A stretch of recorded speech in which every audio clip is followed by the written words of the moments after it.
I'm at that point with the Jets where it's just like, we'll see what happens. But I was pleasantly surprised because, man, did they have an interesting trade deadline. I've been trying to get Ahmad Gardner. I won't call him Sauce because he hasn't earned that name since year 2 in football. He's no longer Sauce Gardner here. He's Ahmad Gardner. So when Ahmad Gardner was here, and I was just like, you know what? You know who I want to be traded at some point? Ahmad Gardner. Just get him out of the building, right? I just want to get the stink out. Garrett Wilson can go too, for all I care. He's talented, but you need somebody else. And also, too, he got Aaron Rodgers out of the door, and I didn't like that. So he could go, right? So I wanted to just clean house. Breece Hall, you can go. Well, I got some of my wish. Ahmad Sauce Gardner got traded to the Colts. 2 first-round picks. You got a 26 and a 27. And after he got that big extension from the Jets that's going to kick in next year, the way they structured that contract, Silent Assassin, it's perfect. The Colts are on the hook for that money. We ain't on the hook for that money. It's great. It's absolutely great.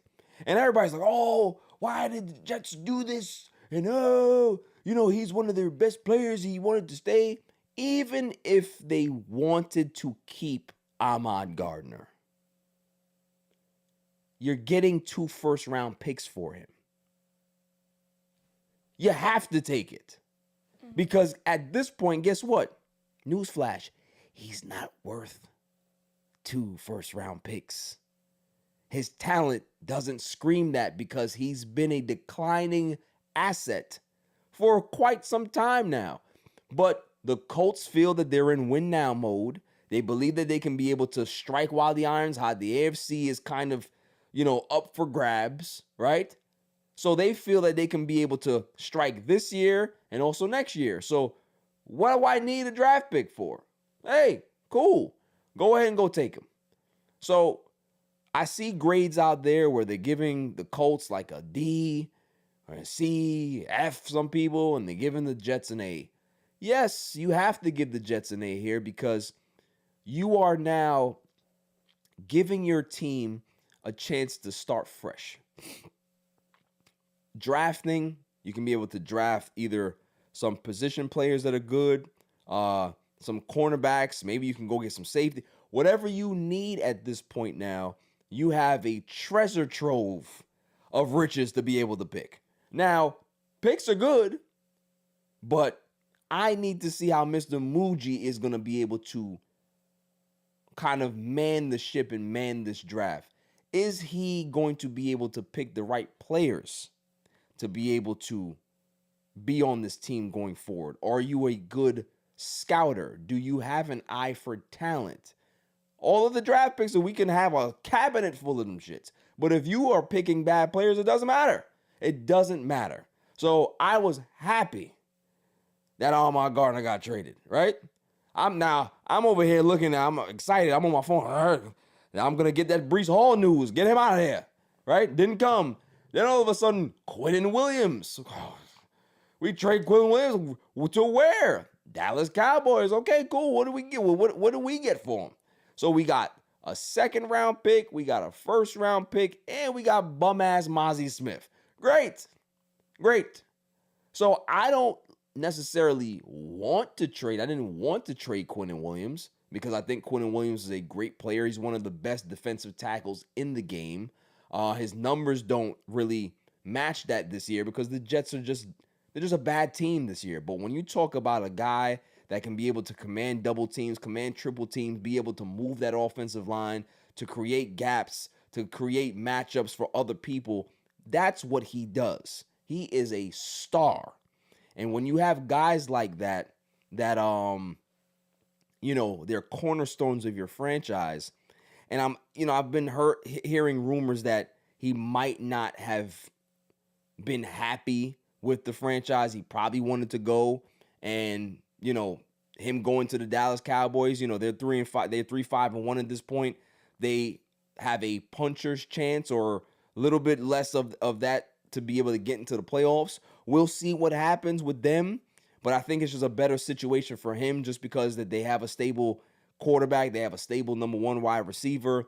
You know, if they re-sign George Pickens, they have things in place in Dallas that they can be able to turn things around. Maybe not this year, but next year they have a lot to look forward to, and they have him on the contract for a little bit longer, right? So I understand that made sense for the Cowboys to be able to do. So now two of our cornerstone pieces are gone, right?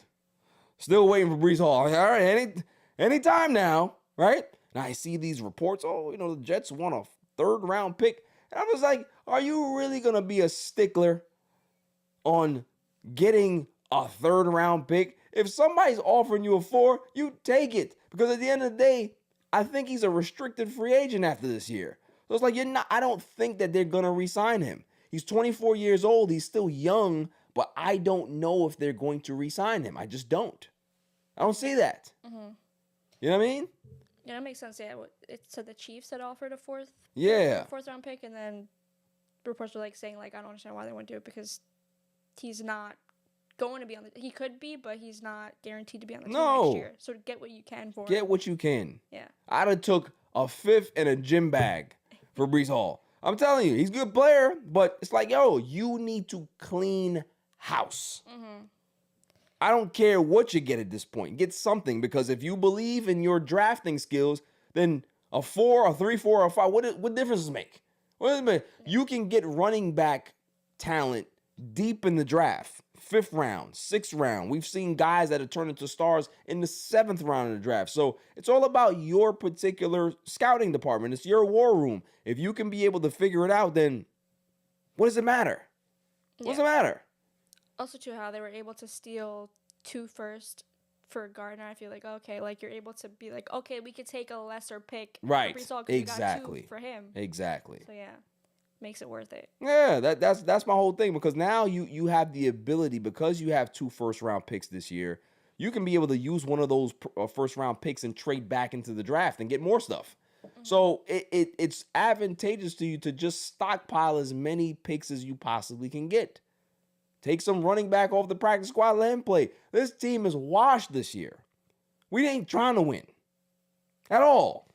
Mm-hmm. You know what I mean? Mm-hmm. So it doesn't matter to me.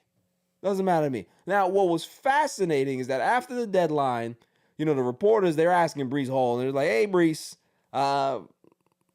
you saw your post. Did you want to get traded?" And man, did he dance around that question like Cinderella. He danced around that question. He didn't want to answer it. And then they were like, "Well, did you formally ask for a trade?" "No, I didn't." "But did you want to stay?" Dance around it. Come on, dude. I'm here now. Well, you've been here. Just be honest. You know what I mean? If you're trying to get out of here, we would understand as Jet fans. If you tell me, listen, hey, it's been a rough situation. If the opportunity presents itself for me to be somewhere else, that's the nature of the business. And I'll be like, you know what? I'll take it. Don't lie to me. Mm-hmm. We know that you want to be up out of here. Your mans is gone. Both your mans is gone. We get it. Yeah. I feel also, too, I guess the Jets did have some expectations this year, and then United was it 1-7, 1-8. You have to be miserable on that team, and even for the past couple of years, haven't really worked out in Jets' favor and what they wanted to do.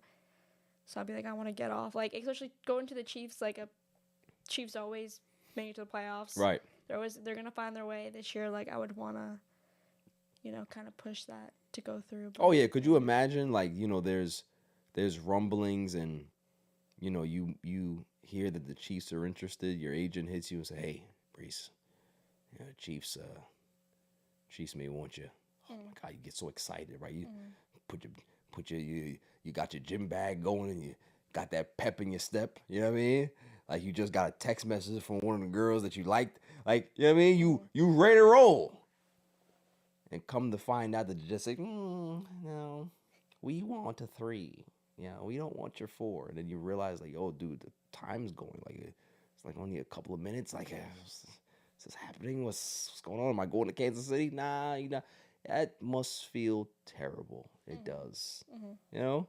So I feel bad for him, but then I don't.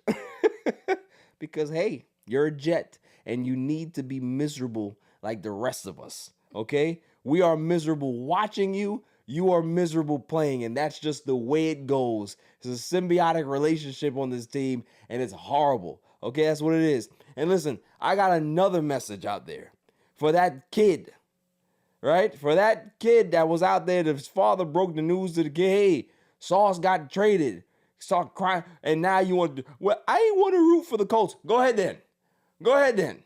We don't want you, okay? Because if you don't want to suffer, right? Your father already set you up for failure, making you a Jets fan. You will never leave. It's like the mafia, okay?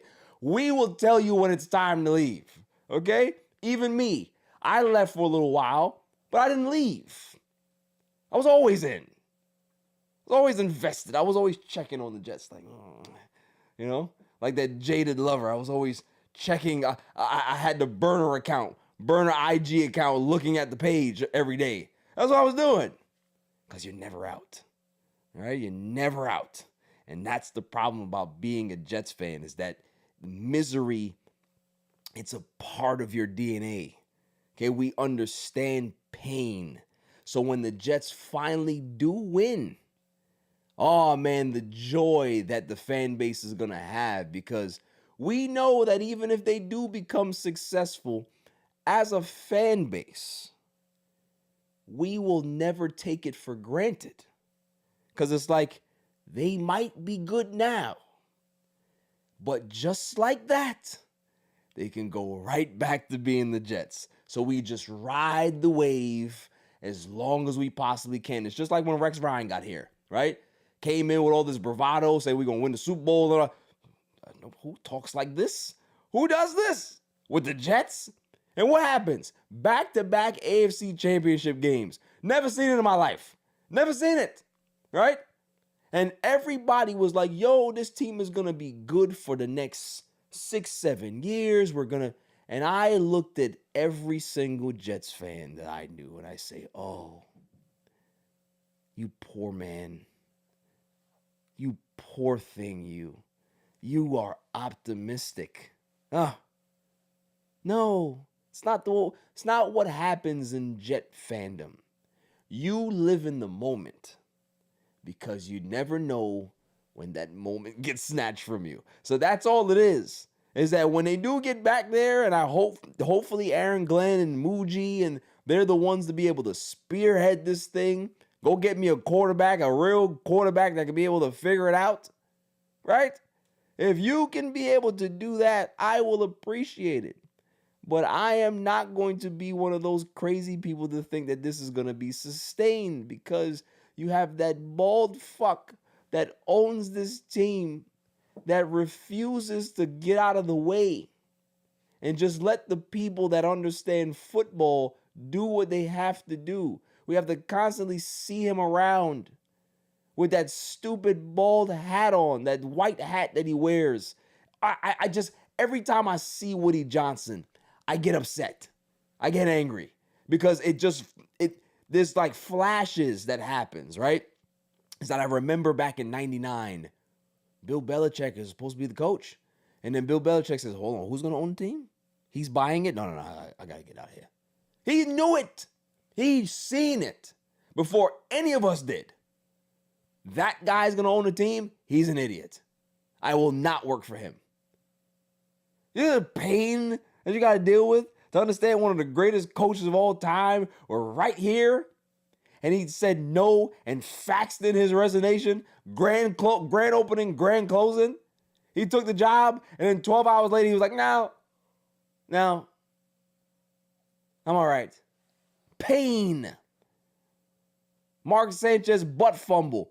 Pain. Tim Tebow being here. Pain. Losing to the Steelers in 2009 in the AFC Championship game. Pain. That's all we know is pain. 15 years of not making the playoffs. Pain. We haven't won a Super Bowl since 1969. And here's the fun part about that, Silent Assassin. Not only have we not won a Super Bowl since that time, we haven't been back to the Super Bowl. I've seen the Arizona Cardinals in the Super Bowl. I've seen the Carolina Panthers in the Super Bowl. I've seen so many random ass teams that shouldn't even. The Bengals. Who the hell thought the Bengals would be there? I've seen all of these teams, and I've never seen the Jets in a Super Bowl. I am one of those people that say, I don't even care about them winning. That'd be nice. But I just want to see the Super Bowl patch on the jersey. That's all I want to see. That's all I want to see. I want to see guys in their jerseys at media day, just sitting there in the sun, right? Got the glasses on and high-fiving, having a good time. They about to go to the strip club later. All this stuff, that's what I want to see. I've never seen it. I don't know what it looks like. I don't know what it looks like for the Jets to have fun and for the fans to be like, man, we're at the last game of the season. And who cares what happens? You know what I mean? Seriously, if the Jets ever make the Super Bowl, that's it for me. I'm good there. Like, you have fans, well, we need to win. No, we don't. No, we don't. Just being there is enough for me. Because it makes me realize or feel like we're actually a viable franchise. We can play in this game.